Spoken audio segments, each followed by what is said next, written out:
E vou dizer publicamente, estamos muito decepcionados com a OTAN, porque a OTAN não fez absolutamente nada. As operações militares unilaterais de Trump contra o Irã estão colocando a aliança transatlântica entre os Estados Unidos e a Europa em seu maior teste na história. Washington pediu aos seus aliados por bases, espaço aéreo e o escudo antimísseis para a guerra no Irã. Em troca, recebeu uma série de portas fechadas. A Itália fechou a base mais crítica do Mediterrâneo. A Espanha fechou todo o seu espaço aéreo para os Estados Unidos. A França mandou de volta aeronaves que transportavam armas. O Reino Unido ficou fora das operações ofensivas e a Alemanha permaneceu em silêncio. Os líderes europeus, no entanto, veem esta guerra como uma ameaça séria, até mesmo uma traição à segurança e à arquitetura energética do continente. Trump vê a rejeição da Europa como ingratidão e traição, enquanto na perspectiva europeia, a guerra unilateral de Trump é interpretada como uma traição à aliança. Ambos os lados estão convencidos de que estão certos. Essa percepção mútua de traição levou a OTAN à beira de um sério dilema. Como a Europa agirá daqui em diante? Que mecanismo os exércitos europeus desenvolverão para enfrentar essas ameaças? E a postura que adotarão em relação aos Estados Unidos, assim como as consequências da retirada de Trump do Estreito de Hormuz e sua transferência de responsabilidade para a Europa? Esses são os assuntos mais sensíveis do momento. Primeiro, vamos nos concentrar nas reações da Europa ao conflito com o Irã e nos cálculos estratégicos por trás delas. O DNA da OTAN é defesa, não iniciar guerras. A aliança é fundada no princípio de nem invadir, nem ser invadida. Nesse contexto, a ação de Trump contra o Irã está levando a Europa a questionar esses princípios fundamentais e está sendo vista em muitas capitais como uma violação do espírito da aliança. E a Europa demonstrou essa postura no terreno. Talvez o movimento mais simbólico e recente tenha vindo da Itália, em 27 de março. O país bloqueou aeronaves bombardeiras dos Estados Unidos de pousarem na base de Sigonella, na Sicília. O ministro da Defesa italiano, Crosetto, afirmou: esses não eram voos logísticos, eram operações ofensivas e a aprovação parlamentar era necessária. Meloni declarou claramente no parlamento: não estamos em guerra e não queremos ir para a guerra. Lembre-se de que quando Trump criticou a OTAN em janeiro, Meloni brincou: então vamos fechar suas bases. Devemos nos distanciar no sentido de sair da OTAN, devemos fechar as bases americanas, devemos romper as relações comerciais, devemos atacar os McDonald's, não sei o que devemos fazer. Essa piada se tornou realidade no final de março. Essa rejeição do aliado europeu mais próximo de Trump por si só demonstra a profundidade da ruptura dentro da aliança. Durante o conflito entre os Estados Unidos e o Irã, a França fez um movimento mais discreto, mas talvez mais incisivo. Paris fechou seu espaço aéreo para aeronaves dos Estados Unidos, transportando armas para Israel, o primeiro passo desse tipo desde que a guerra começou. O Estado-Maior francês anunciou que a presença de petroleiros em Istres-les-Tourbières estava limitada ao apoio aos aliados regionais no Golfo. Voos transportando cargas de armas foram categoricamente rejeitados. E Israel respondeu a esta medida, suspendendo as vendas de defesa, indicando que a Europa está agora a experimentar tensões não só com os Estados Unidos, mas também com Israel. Para a França, o dilema é este. Macron está tanto se distanciando dos Estados Unidos quanto perdendo laços com Israel. Paris está se movendo para uma posição estratégica cada vez mais isolada. O Reino Unido, no entanto, é talvez o país na posição mais contraditória. Londres implantou sistemas de defesa aérea no Golfo, forneceu apoio naval limitado no Estreito de Hormuz e participou de operações defensivas contra ataques de mísseis do Irã, tornando-se o aliado mais solidário dos Estados Unidos em toda a Europa. No entanto, Trump até mesmo mirou no Reino Unido, acusando-o de se recusar a aderir ao plano de derrubar a liderança do Irã. Embora o Ministério da Defesa do Reino Unido afirme: apoiamos a defesa coletiva dos nossos aliados, não está participando em operações ofensivas diretas. O dilema de Londres é este: você está fornecendo maior apoio aos Estados Unidos, mas aos olhos de Trump ainda não é suficiente. Isso envia uma mensagem a outras capitais de que, não importa o que você faça, não será suficiente. A Espanha adotou a postura mais dura.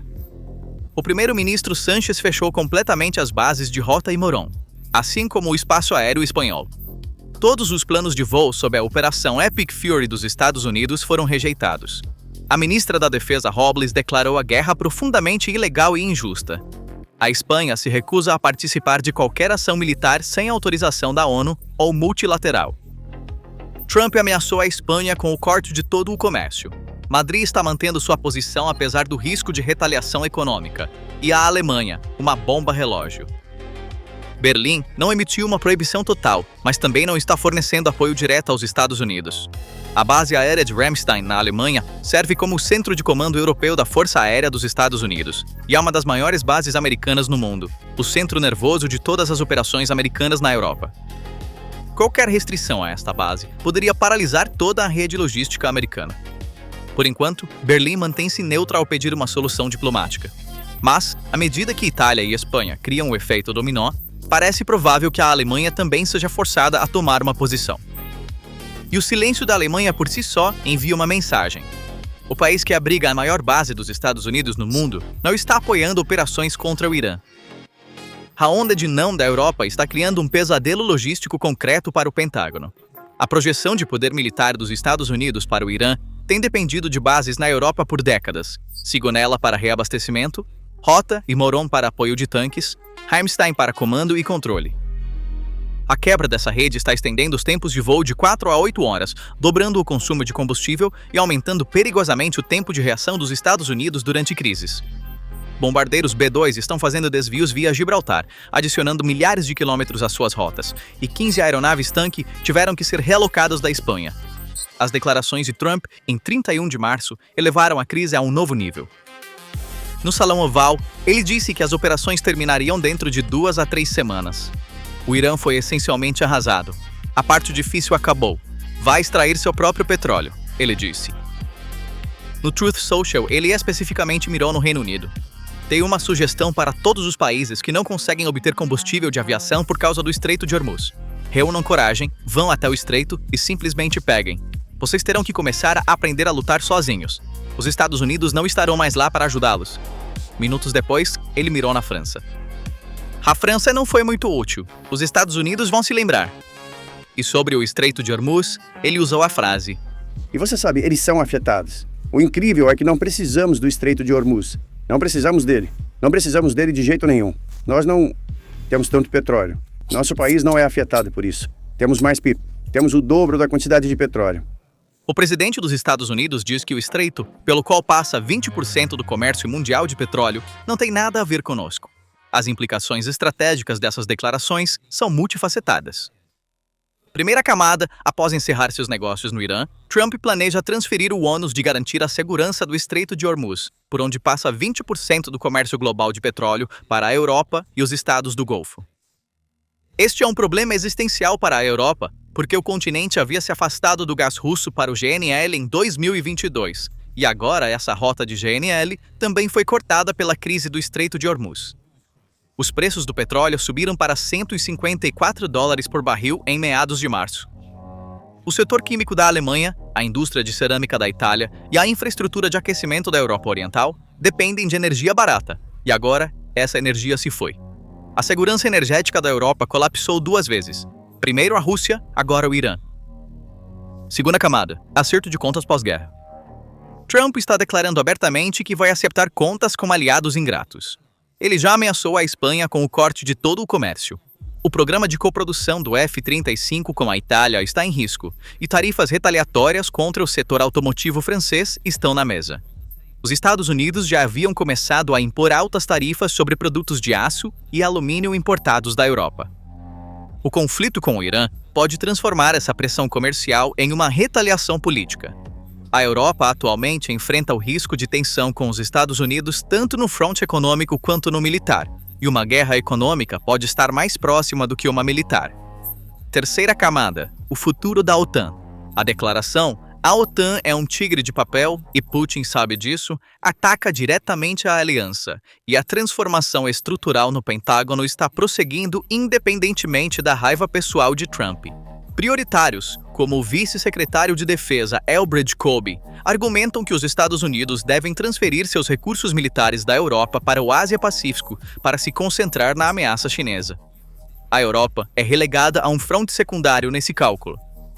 A guerra do Irã pode estar acelerando essa mudança. Além dessa quebra logística e fraturas econômicas, a guerra do Irã pode estar fraturando a OTAN em 3 frentes. Primeiro é a fratura de confiança. Trump entrou na guerra sem consultar os aliados e parece ter revertido o princípio da OTAN de falar primeiro, agir depois. Segundo, uma divisão de recursos. os Estados Unidos consumiram 150 sistemas THAAD e milhares de mísseis PAC-3 em suas operações no Irã. As baterias Patriot na Europa foram redistribuídas para o Oriente Médio, e o escudo de defesa da Europa está se enfraquecendo justamente quando a ameaça russa atinge seu auge. Terceiro, a cisão política. A suspensão das vendas de defesa de Israel para a França demonstra que a Europa está enfrentando tensões não apenas com os Estados Unidos, mas também com Israel. Uma retirada oficial da OTAN é legalmente extremamente difícil. A Lei de Autorização de Defesa Nacional de 2024 proíbe isso, mas o verdadeiro risco pode não estar em uma saída oficial. Trump pode optar por não invocar o artigo 5 quando necessário, e pode retirar gradualmente as tropas dos Estados Unidos da Europa. A Rússia está pressionando o corredor de Suwałki. Os estados bálticos estão invocando o artigo 5 da OTAN, e Washington diz: isso não é nossa prioridade. A OTAN poderia se tornar uma aliança zumbi que existe no papel, mas não funciona na prática. A Europa não foi pega de surpresa por essa fratura, mas também não está totalmente preparada. Neste ponto surge uma única pergunta: a Europa pode se sustentar sozinha? No papel, a Europa parece forte. Seu orçamento de defesa é o dobro do da Rússia. A Europa tem 1.800 jatos modernos e 1.500.000 soldados na ativa.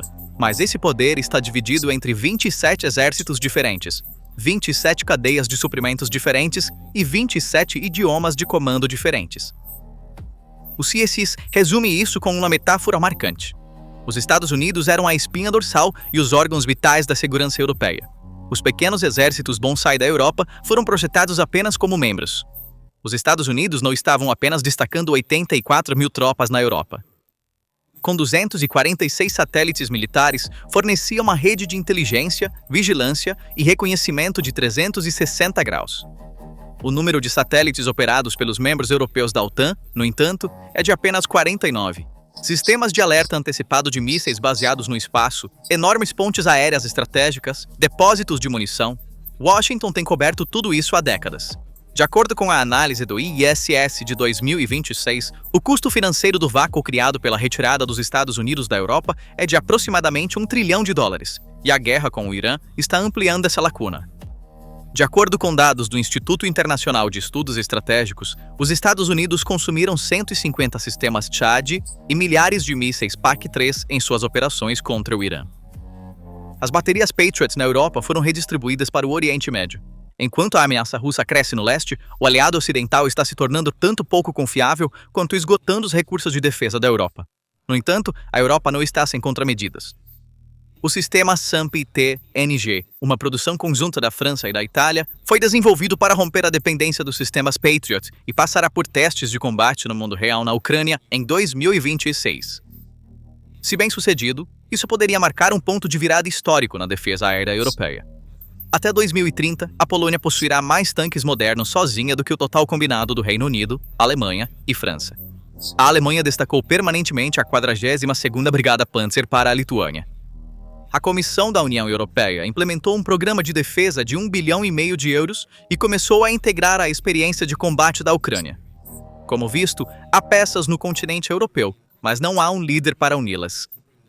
De acordo com o CSIS, essa transformação levará pelo menos 5 a 7 anos, e a Rússia pode não esperar por essa janela de oportunidade. Putin aumentou os gastos com defesa para 8% do PIB. Ele já implantou o míssil hipersônico Oreshnik, que os sistemas de defesa aérea atuais não conseguem parar, e está testando as fronteiras da OTAN com ataques híbridos.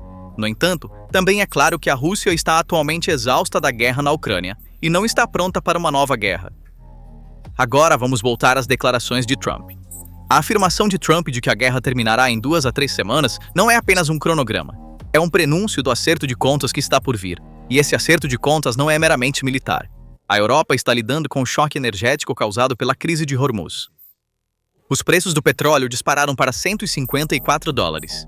O continente afastou-se do gás russo e voltou-se para o GNL em 2022.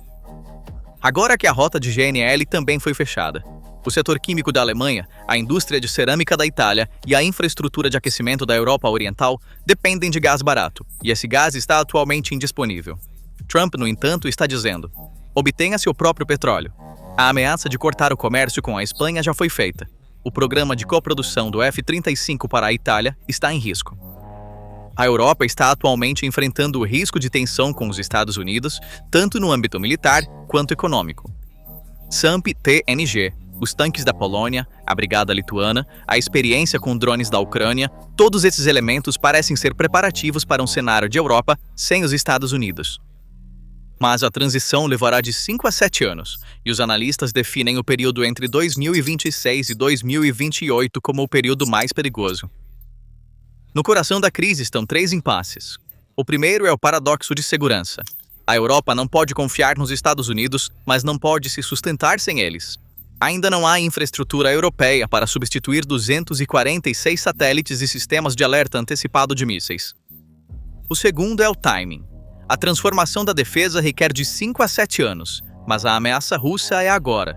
O corredor de Suwałki, a passagem estreita de 65 quilômetros de largura entre a Polônia e a Lituânia, é a manifestação geográfica mais concreta desse risco.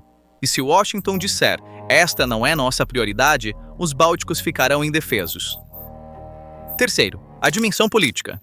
Recuar de qualquer lado seria suicídio político. Na Guerra do Iraque, em 2003, o Reino Unido, a Espanha e a Itália juntaram-se aos Estados Unidos no conflito. No entanto, até 2026, esses 3 países terão fechado suas portas. Esta crise não é sem precedentes, mas sua escala é diferente. Em 1985, Craxi disse a Reagan em Sigonella: amizade não é escravidão. Mas ele estava sozinho, e a paz foi restaurada dentro de um mês. Em 2026, no entanto, Itália, Espanha e França estão dizendo não em uníssono. Existem 3 cenários em discussão.